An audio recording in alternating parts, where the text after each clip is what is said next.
주신 하나님 말씀 사도행전 13장 44절로 52절까지 말씀입니다. 제가 한 절, 여러분이 한 절 함께 교독하도록 하겠습니다. 그 다음 안식일에는 온 시민이 거의 다 하나님의 말씀을 듣고자 하여 모이니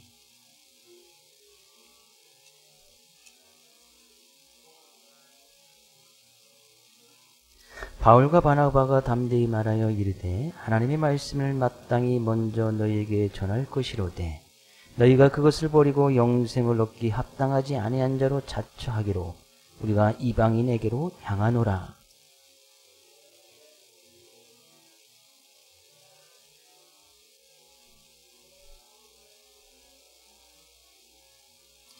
이방인들이 듣고 기뻐하여 하나님의 말씀을 찬송하며 영생을 주기로 작정된 자는 다 믿더라. 이에 유대인들이 경건한 귀부인들과 그 신의 유력자들을 선동하여 바울과 바나바를 박해하여 그 지역에서 쫓아내니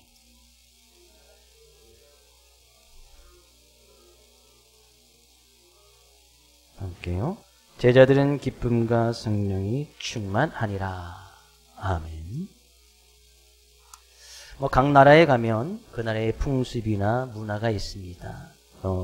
그 나라의 고유한 풍습들은 다른 나라 사람들이 이해하지 못하는 독특한 그런 문화나 풍습이 있기도 합니다. 중국에 가면 남자들이 이제 더위가 많이 시작되면 이 배를 까고 다니는 경우가 많다고 합니다. 보통 이런 사진이죠. 많이 보셨을 거예요. 중국인들이 이렇게 배를 쭉 까고 다니는 모습.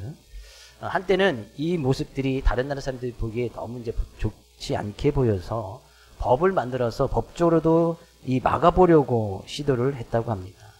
근데 그 이유가 그럼에도 불구하고 사람들이 계속 배를 까고 다니는 거예요. 그들이 더워서 아니요. 그들은 이유가 있답니다. 이 한자로 이제 배복자, 그죠? 배를 복자 하잖아요. 그 복자하고 복복자가 발음이 같아서 배를 까고 다니면 복을 불러온다는 그런 그에 믿는 경향이 있어서 더우면 더울수록 이제 배를 이렇게 쭉 까고 다닌다는 거예요. 배나 배꼽이 이쁘면 또 모르는데 이렇게 배가 푸르륵 나온 사람들이 배를 까고 다니면 볼품이 별로 없지요. 전 세계 사람들, 중국 사람들뿐만이 아닙니다. 모든 사람들이 이 복에 관해서 이야기를 할 때 복 받으세요, 복을 주세요 하는 말을 싫어할 사람들이 아무도 없습니다. 우리도 마찬가지예요. 그죠? 복 받으세요, 복 주세요 하나님께 기도할 때도 복을 달라고 기도하기도 하고 또 성도들끼리 서로 이야기할 때 복 받으시라고 또 이야기도 합니다. 정말 누구든지 이 복을 받기를 누구든지 다 원한다는 것 사실이죠. 근데 누구든지 복을 받기 위해서 이 최첨단 시대를 살아가는 이 시대에 아주 이제 원시적인 복을 받기 위해서 원시적인 방법을 쓰기도 합니다. 이삿날이 되어지면 꼭 이삿 날짜, 예? 음력으로 9일하고 10일이 되는 그날에 꼭 이사를 해야, 그날이 손이 없는 날, 손 없는 날은 이제 귀신이 활동을 하지 않는다. 그래야 그 집 그때 이사를 해야 복을 더 받을 수 있다. 이렇게 이야기를 하고, 또 사업을 시작하면 꼭 돼지 머리를 갖다 놓고 거기다가 또 뭐를 하고서 이 사업이 잘 될 수 있도록 그런 일도 하고, 오늘의 운세를 보고 또 그 운세에 따라서 사람이 다 움직이기도 합니다. 이 모든 것들이 이제 복의 본능이, 복을 받기를 원하는 사람들이 본능적으로 행하는 일이란 말이죠. 근데 믿는 우리들도 성경에 분명히 복에 관한 말씀이 있고 또 우리가 복의 근원이 되어서 복을 베풀어주고 나눠주는 삶의 모습을 살아가라고 분명히 이야기를 합니다. 그러면 성경에서 말하는 그 복이 과연 무엇일까? 성경에서 말하는 그 복에 근원된 우리의 삶의 모습은 무엇일까? 저는 오늘 본 말씀을 통해서도 그런 은혜를 또 나누기를 원하는 거예요. 성경에서 말하는 복은 바울 사도가 지금 전도여행을 다니면서 비시디아 안디옥 지역에 가서 복음을 증거하지 않습니까? 우리가 이제 그 설교의 내용을 지난 시간까지 살펴보았는데 그 설교의 주된 내용은 예수 그리스도를 통해서만 우리가 구원을 받을 수 있다. 바울 사도의 삶 가운데서 그의 인생 가운데 가장 귀한 것을 깨달았고, 그가 가는 곳곳마다 그럼 가장 좋은 말, 다른 사람들 좋게 하고 다른 사람들에게 은혜가 되어지고 다른 사람들에게 복이 되어져 있는 그 말씀을 바울사도가 할 것이 아니겠어요. 그렇게 그런 사명을 받았고 사도의 역할이 그것이었으니까. 근데 그가 이야기했던 것이 결론적으로 예수 그리스도였단 말이에요. 그렇다는 것을 우리가 알 수 있습니다. 그 우리의 인생 가운데서 가장 중요한 것, 가장 복된 길은 예수 그리스도를 알아가고 예수 그리스도를 믿는 그 믿음이라는 사실이에요. 그럼 우리는 지금 다 복받은 자의 모습으로 하나님 앞에 서 있다. 믿으십니까? 우리는 그런 복을 받은 자의 모습으로 살아가고 있고, 그럼 복을 받은 자는 어떻게 그 복된 모습으로, 복의 그런된 모습으로 살아가야 되느냐? 오늘 본 말씀 분명히 이야기를 하고 있어요. 안식일에 바울사도가 비시디 안디옥 회당에 가서 복음을 증거하고 그들에게 나오는데 사람들이 계속 따라옵니다. 그러니까 바울사도가 권면하죠. 항상 하나님의 은혜 가운데 이 은혜가 떠나지 아니하도록 은혜 가운데 머물러 있으라 라고 떠나가는데, 그 많은 사람들이 다음 안식일에도, 다음에도 와서 우리에게 좀 말씀을 증거해 주십시오, 부탁을, 간곡히 부탁을 합니다. 다음에도 와서 이 예수에 대해서 또 이야기를 해달라는 거예요. 오늘 말씀은 이제 그 다음부터 이어지는 거예요. 그래서 44절, 그 다음 안식일에는, 그 다음날 일주일이 지나서 다시 회당에 가는데 온 시민이 거의 다 모여 하나님의 말씀을 듣고자 하여 모였더니, 그냥 다음 안식일에 갔는데 이제 이 소문들이 막 주변에 펴져서 수많은 사람들이, 뭐 성경 표현하기를 그 지역에 있는 모든 사람이 다 모일 정도로, 뭐 회당이 그렇게 컸는지 뭐 아마 마당이나 이런 데까지도 사람들이 다 모여있는 그런 모습으로 이야기를 합니다. 근데 만약에 그들에게 이런 복의 말씀, 그들을 살릴 수 있는 말씀이 증거되어지고 어떤 그 많은 사람들이 모였다면 사람들이 그것을 인해서 기뻐하고 즐거워하고 그 은혜를 허락하여 주신 하나님께 영광을 돌려야 되는 그런 모습이 있어야 될 거 아니겠습니까? 근데 45절 말씀은 전혀 반대의 모습이 일어나요. 45절, 유대인들이 그 무리를 보고 시기가 가득하여 바울이 말한 것을 반박하고 비방하거늘. 어떤 일이 일어나요? 거기에 있는 유대인들이 거기에 무리를 보고 시기했다. 바울사도를 시기했단 말이죠. 그래서 바울이 말하는 것을 반박했다는 것은 계속 꼬치꼬치 깨묻고, 왜 그러냐? 비방했다는 것은 바울사도가 말할 때마다 말을 하지 못하도록 말을 끊어버리고, 말을 하지 못하도록 계속해서 옆에서 방해를 했단 말이에요. 설교가 되지 않도록 계속 방해를 했다. 이것이 이제 비방했다는 거예요. 근데 거기에 유대인들이 왜 바울사도가 말할 때마다 계속 이제 꼬치꼬치 깨묻고 말을 하지 못하도록 방해하였는가? 이유는 바울이 증거했던 그 복음의 내용이 이상하거나 바울이 이상하거나 그것이 아니고 뭐예요? 그 무리를 보고, 거기에 회당에 안식일 날 많은 사람들이 모였던 그 무리를 보고 시기했다는 거예요. 이유는 너무나 간단해요. 그들이 여기서 이제 유대인이라는 것은 너무나 간단하죠. 자기들이 이제 안식일 날 회당에 모여서 하나님께 예배를 드리고 제사를 드리고 설교를 하고 말씀을 전할 때는 그냥 몇 명 모이지 않았는데, 바울사도가 한 번 와서 설교를 하고 그 다음 주에 와서 다시 설교를 하려고 딱 바울사도를 많은 사람들이 초대했는데 그 다음 날에 더 많이 모인 거예요. 사람들이 훨씬 더 많이 모인 그 무리를 보고 시기했단 말이죠. 그러니까 시기라는 것이 여기 시기했던 유대인, 물론 유대인들이 다 바울사도를 시기했던 것은 아니에요. 네, 바울사도 그곳에서 복음을 증거할 때에 많은 유대인들이 또 그 복음의 말씀을 듣고 하나님께로 돌아온 일들이 있었기 때문이에요. 그러니까 유대인들이라고 다 바울을 시대했던 것이 아닌데, 그 여기 이제 유대인들은 주로 이제 그것을, 무리가 많은 것을 보고 시기했다는 것을 보면 그 회당 안에서 어떤 중추적인 역할을 했던 사람, 특히나 말씀을 증거하고 설교를 했던 사람, 그런 사람들이 설교하고 할 때는 몇 명 모이지 않다가 항상 모이는 무리만 모였다가 많은, 바울이 설교 한 번 했는데 그 설교 한 번에 그 다음에 수많은 사람들이 모인 것을, 그 무리를 보고 그것을 보고 시기했단 말이죠. 결국에 그 시기가 뭐예요? 반박하고 비방하게끔 만들어버리고, 심지어 50절에 가서 보면 사람들을 선동하기도 하고 또 그들을 박해하여서 그 지역에서 쫓아내는 일까지 일어납니다.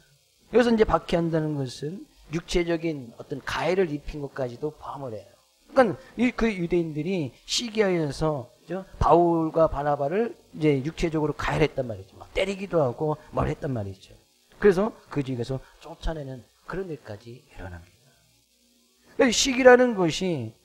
시기라는 것이 결국에는 비방하고 또 선동하여서 박해하여서 그 사람들을 쫓겨내게끔 하는 그런 가장 근본적인 것이 이 시기에서부터 일어났다는 거예요.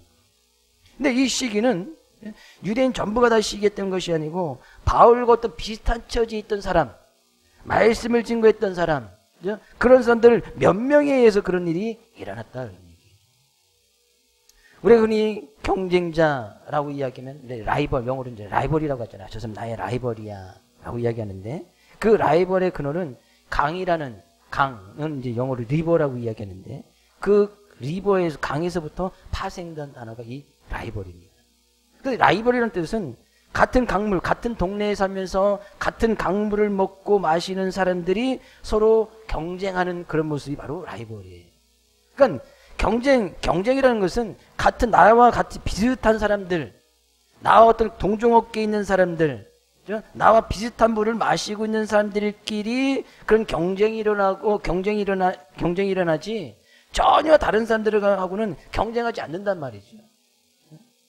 전혀 이제 다른 부류에 있는 사람들하고는 뭐 경쟁하거나 뭐 시기할 일이 별로 없는 거예요.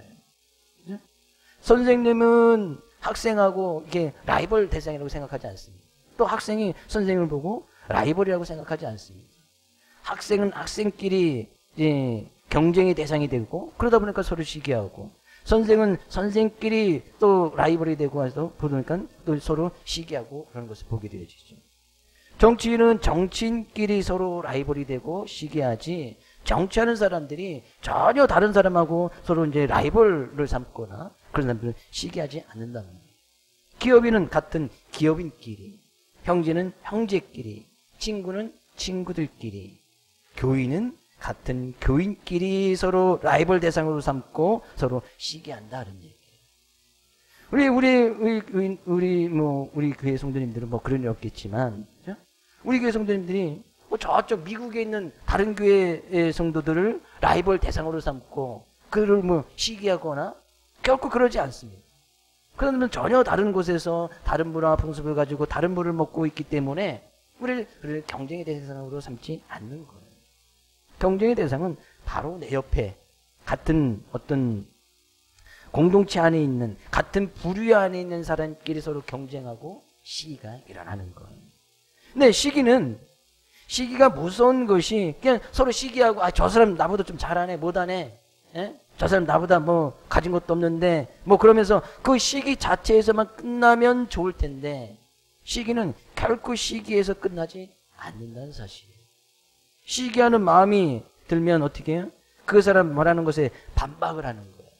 반박한다는 것은 꼬치꼬치 캐묻는다는 얘기죠. 그것이 왜 그러냐, 이유가 뭐냐, 그 네 말이 맞냐, 이것만 틀리냐, 막 그렇게 반박할 뿐만 아니라 또 비방까지 하고서 그 사람에 대해서 이제 비방하고 말을 하지 못하도록 늘 해방하고 나가는 거예요. 그리고 박해하고, 그러다가 이제 안 되니까 뭐 자기 힘이 있고 힘이 있으면 신체적인 위해까지 가해서 그 사람이 그 일을 하지 못하도록 힘까지 써버리는 거예요. 그러니까 힘이 많으니까 바울과 바나바를 그 지역에서 쫓아내버리는 거예요. 시기라는 것이 그렇게 무섭다는 얘기죠.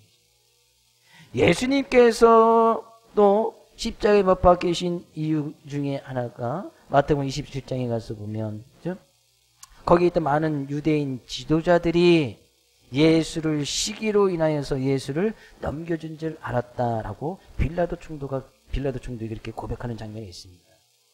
빌라도 총독 앞에 예수님께서 서 있는데 빌라도 총독이 생각하기를 왜 이 사람들을, 왜 예수를 십자가에 못 박으라고 많은 유대인 지도자들이 이야기를 할까? 빌라도 총독은 그 사람들이 이 예수를 시기하기 때문이구나. 예수를 시기하다 보니까 결국에 뭐예요? 예수를 죽이려고까지, 죽이자까지 사람들을 선동해서 빌라도 총독이 이 재판을 내릴 때에 그 재판을 민심들을 따라가게끔 많은 사람들이 이렇게 충동질을 했던 것을 보게 되죠. 뭐 시기가 뭐예요? 사람을 죽이는 데까지 이르는 거예요. 우리 성경에 잘 아는 요셉의 형제들이 아버지가 이 요셉만 이뻐하고 귀여운 것을 귀엽게 여기다 보니까 형들이 요셉을 시기합니다. 그게 뭐예요? 형들이 이 요셉을 노예로 팔아버리는 거예요. 동생 취급하지 않았단 말이죠. 근데 이것이 성경에만 나오는 이야기입니다. 성경에 이 사람들이 진정한 복의 말씀이 무엇인지 그것을 깨닫지 못하여서 이 지금 BCD 안디옥에 있는 그 사람들에게만 해당되는 그런 말씀이냐 그런 얘기죠. 결코 아니다. 우리의 인생의 속에서도 우리의 삶의 모습 속에서도 언제든지 누군가를 시기하고 그의 존재 자체를 부정하려는 그런 불의의 범죄를 저지를 수 있다는 얘기예요. 네, 그런 불의의 범죄를 저질 수 있는 그 대상이 결코 멀리 있는 것이 아니고 가장 가까이에 있는 같은 물을 먹고 있는 가족 안에서 교회 안에서 성도들끼리 그런 일이 일어날 수 있다는 사실이에요. 같은 물을 먹고 있는 일터에서 그죠? 전혀 다른 일을 하고 있는 사람하고는 경쟁하지 않습니다. 같은 일터에서 같은 사회에서 그런 관계 속에서 나타날 수 있다는 얘기예요. 이 유대인들이 바울을 시기한 것은 그 시기의 대상이었던 이 바나바와 바울을 결국에 경쟁자로 삼았기 때문이죠. 그럼 우리는 이 시기의 마음을 갖지 않기 위해서는 성도들끼리 서로 시기하는 모습을 갖지 않기 위해서는 같은 직장에서 또 가정 안에서 서로 시기하는 마음을 갖지 않기 위해서는 어떤 마음을 가져야 되는가? 우리는 분명히 하나님과 나와의 관계를 분명히 먼저 잘 알아야 되고 하나님과 우리의 관계는 뭐예요? 하나님께서 나를 특별히 지명하여 불러서 택하신 아주 특별한 존재인 것을 성경이 분명히 이야기를 하고 있습니다. 하나님께서 태초 전에 우리를 택하여서 불러주신 아주 귀하고 보배로운 자라고 이야기를 하고 있단 말이죠. 그러면 하나님께서 나만 특별하고 귀하고 보배로운 존재라고 나만 그렇게 택해 주셨습니까? 옆에 계신 선동님도 마찬가지로 하나님께서 귀하고 보배롭고 존귀한 자로 특별한 존재로 하나님께서 옆에 있는 성도도 불러주신 거예요. 똑같단 말이죠. 근데 그 똑같은 모습, 하나님과의 바른 관계의 모습을 가지고 옆에 있는 성도를 바라본다면 결코 시기하거나 경쟁의식을 가질 필요가 없겠지. 같은 직장에서도 가정에서도 마찬가지인 거예요. 옆에 있는 형제는, 옆에 있는 성도는, 옆에 직장의 동료는 하나님께서 특별히 택하여 불러주신 특별한 존재, 보배로운 존재다라는 것을 갖다가 우리가 깨달은다면 그 사람과 비교할 이유도 없고 경쟁할 이유도 없고 경쟁이 없으니 시기할 이유도 없는 거예요. 왜? 하나님께서 그 사람들에게 다 다른 직분과 달란트, 전혀 다른 모습으로 하나님께서 허락해 주시지 않습니다.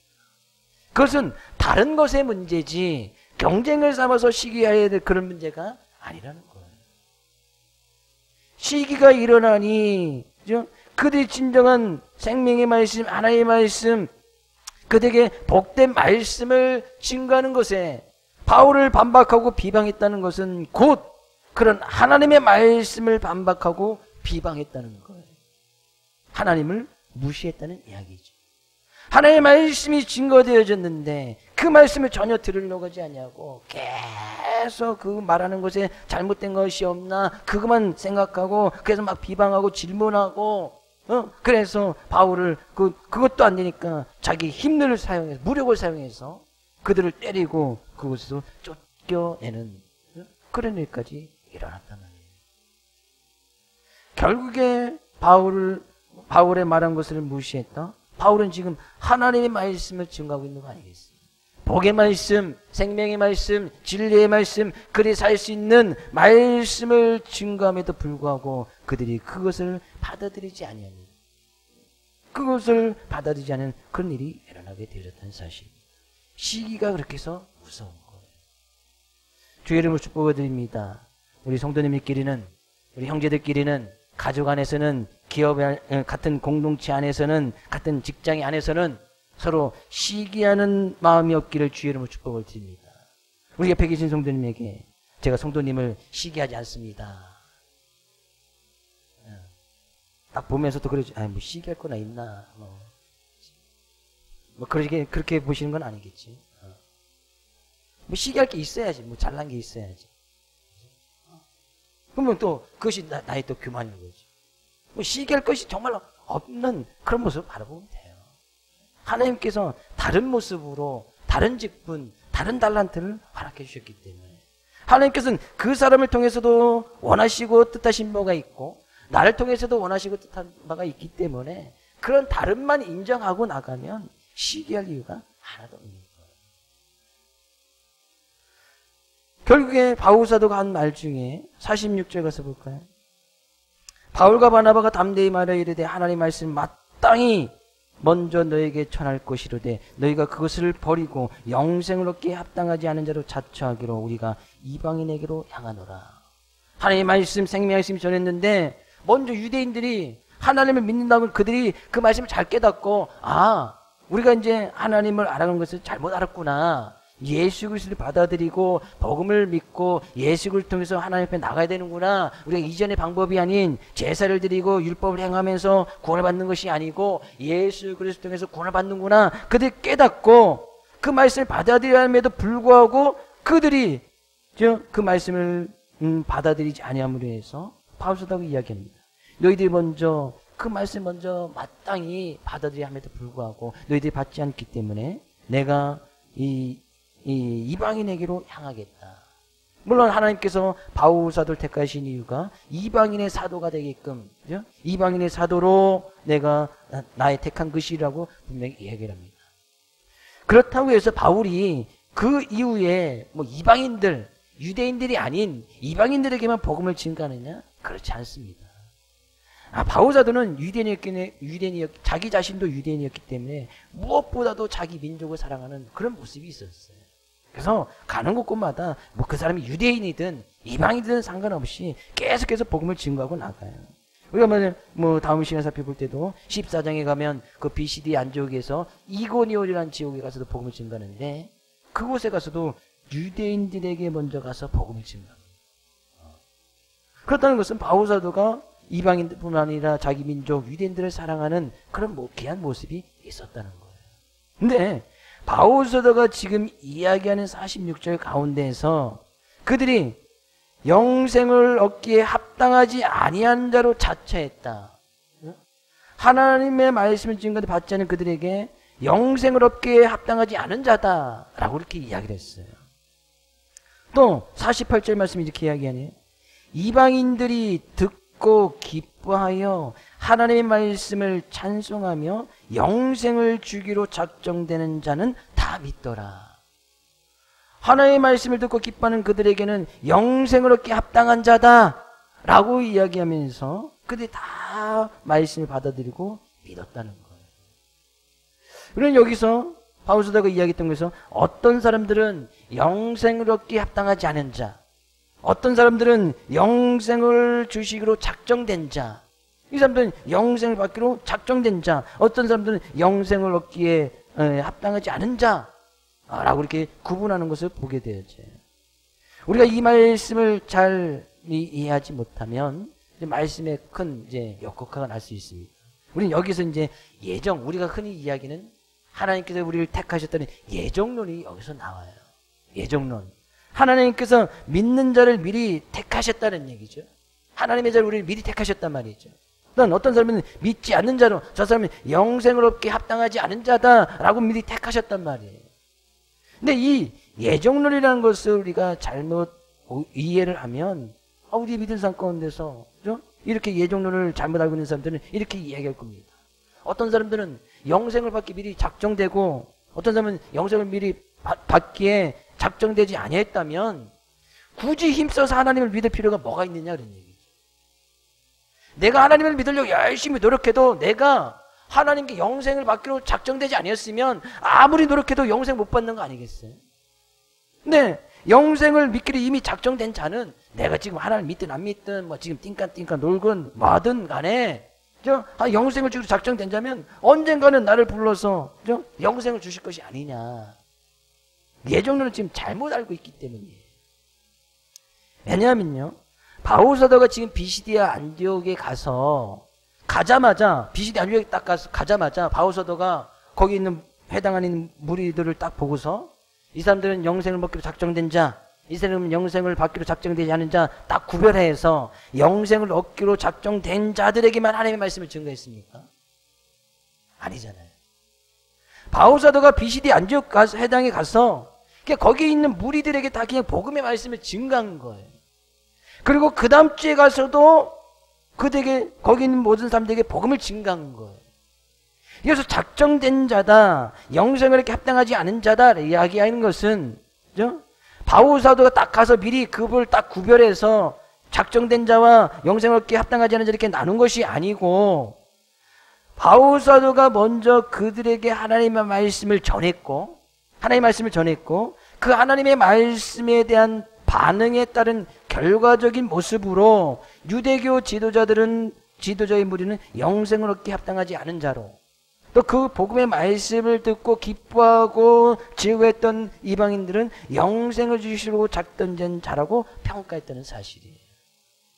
그렇다는 것은 작정됐다, 예정됐다는 것은 우리 앞으로 미래 저 사람이 앞으로 구원을 받을 거냐, 영생을 받을 거냐, 안 받을 것이냐, 그 사람을 판단하기 위한 말씀으로 우리가 예정론을 사용한 것이 아니고, 지금 우리의 삶의 모습은 어때? 우리가 지금 어떻게 하나님 앞에 서 있습니까? 우리가 지금 예수 그리스도를 믿고 그리스도를 믿고 의인이 되었다는 것은 이미 이전에 하나님께서 나를 택해 주셨기 때문에, 그런 은혜를 더해 주셨기 때문에 지금 우리가 하나님 앞에 서 있는 거 아니겠어요? 그런 의미에서 작정되었다, 예정되었다는 그런 의미예요. 지금 우리가 이 말씀을 가지고 믿지 않는 사람들에게 딱 가서 그 사람들을 평가해서 저 사람은 영생을 얻기에 아무리 노력해도 소용없을 것 같아, 저 사람에게 복음의 말씀을 증거하면 저 사람은 구원받을 것 같아, 판단하라고 예정된 말씀 주신 것이 아닌 거예요. 그것은 우리가 할 일이 아닌 거예요. 이 예정론이라는 것은 앞으로 미래 어떤 일이 일어날까, 저 사람 구원받을까, 영생 받을까, 받지 않을 것인가 라고 판단의 말씀으로 사는 것이 아니라, 지금 당장 이 시점에서, 지금 현재 시점에서 우리의 이전의 모습, 나의 과거의 모습을 되돌아보는 데 사용되어지는 말씀이 되어져야 된다는 사실이에요. 우리 과거에 보십시오. 예수 믿기 전에 보십시오. 우리가 과거의 모습을 보면 정말 나의 모습이 구원받기로 작정된 그런 모습이었습니까? 결코 아니잖아요. 근데 어느 순간 하나님의 말씀이 내 안에 들어오고 복음의 말씀 받으려고 내가 예수 믿는 자의 모습을 지금 하나님 앞에 서 있는 거예요. 그렇게 이제 그때 깨달아서 하나님께서 나를 미리 구원 영생을 주기 위해서 작정하셨구나, 그 말씀을 깨닫는 것이지 사람들을 평가하거나 판단하거나 해서는 안 된다는 사실이에요. 이 세상에는 예수 그리스도 믿는 사람보다 믿지 않는 사람들이 훨씬 더 많습니다. 3배 이상 더 많아요, 전세적으로 따라가 봤을 때. 네, 믿지 않는 사람들에 대해서 하나님께서 우리 그들 보고 하나님께서 그들은 영생을 주기로 작정하지 않으셨구나, 그렇게 평가해서 판단해서는 안 된다는 사실이에요. 이 말씀은 내 자신, 나의 믿음의 모습을 되돌아보기 위한 말씀이지, 그죠? 사람들을 평가해서 저 사람들은, 그래서 우리가 딱 평가해서 저 사람 보고 평가해서 저 사람은 복음을 증거해도 저 여성이 없겠구나, 그럼 내가 하나님 돼 있는 거 아니겠어요? 그래서 그들이 영생을 주시기로 작정된 자는 다 믿더라는 것은 그런 믿음이 그들에게 들어가서 그들이 깨달은 것이죠. 하나님께서 나를 이미 택하셔서 이런 믿음을 갖게 하셨구나. 그래서 그들의 삶에 하나님의 그런 믿음의 모습을 말미암아 하나님께서 영생을 주시기로 작정된 자 그들의 삶의 모습이 어땠는지 성경은 분명히 이야기합니다. 49절 말씀 가서 볼까요? 주의 말씀이 그 지방에 두루 퍼지니라. 하나님께서 자기들을 택하시고 자기도 정말 힘이 없고 무력하고 정말 이 나이가 구원받을 만한 그런 자격이 있을까? 그런 자리에 있던 그들을 택하여서 지금 복음의 말씀이 들려지고 그 말씀이 깨달아지고 영생을 얻은 자로 확신하고 나가니까, 그런 깨달음이 얻어지니까 그들은 어떤 삶을 살아가는 거예요? 주의 말씀을 그 지방에 두루 퍼지게 하는, 오히려 그들이 그 복음의 말씀을 가지고 하나님을 믿을 뿐만 아니라 많은 사람들에게 복음을 증거하고 나가는 그런 삶을 살더라, 그런 얘기예요. 결국에요, 하나님께서 우리를 택하여서, 우리를 이미 그 전에 택하여서 하나님을 믿게 하고 영생을 허락하여 주시고 구원받은 자의 삶의 모습을 살게 하신 그 이유는 너무나 간단한 거예요. 비시디아 안디옥에 있는 주의 말씀을 듣고 기뻐하여서 그들이 그 인근 지역의 많은 사람들에게 주의 말씀을 증거했듯이, 우리가 그런 하나님의 말씀을 받아서 생명을 얻은 하나님의 자녀라면, 예수 그리스도에서 구원받은 하나님의 자녀답게 살기 원한다면, 우리는 우리에게 임하신 하나님의 말씀, 하나님의 영원한 말씀, 생명의 말씀, 그 말씀을 증거하고 살아가는 삶의 모습으로 내가 구원받기 이미 작정되었다라는 그 증거를 나타내는 그런 삶을 살아가야 된다는 사실이에요.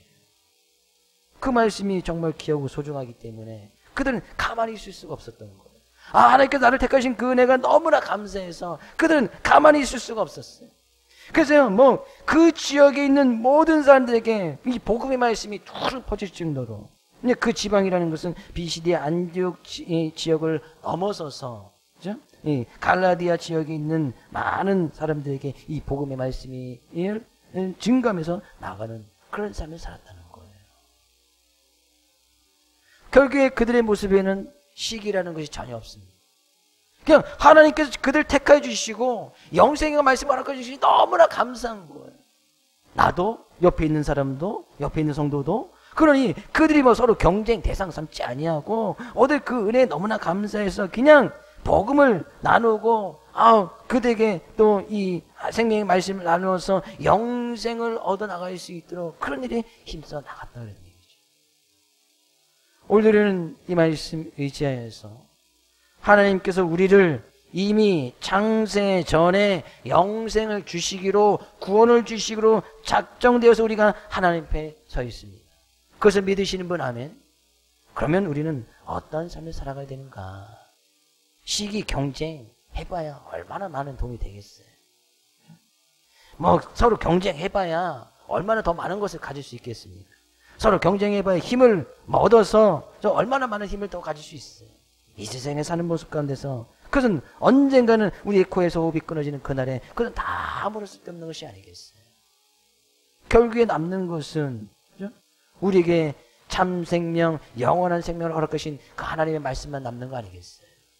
그것을 깨닫던 그들은 주의 말씀을 그 지방에 두루 퍼지게끔 하는, 주의 말씀을 증가하는, 참 생명을 증가하는, 구원받은 자의 모습으로 구원을 증가하는 생명의 통로의 역할을 감당하는 삶을 살았다는 얘기죠. 이번 한 주간 우리도 또한 그 말씀을 깨달아서 주님의 귀한 도구로 생명의 말씀을 전하는 그런 생명의 통로로 살아갈 수 있는 그런 한 주간 될 수 있기를 주의 이름으로 축복을 드립니다.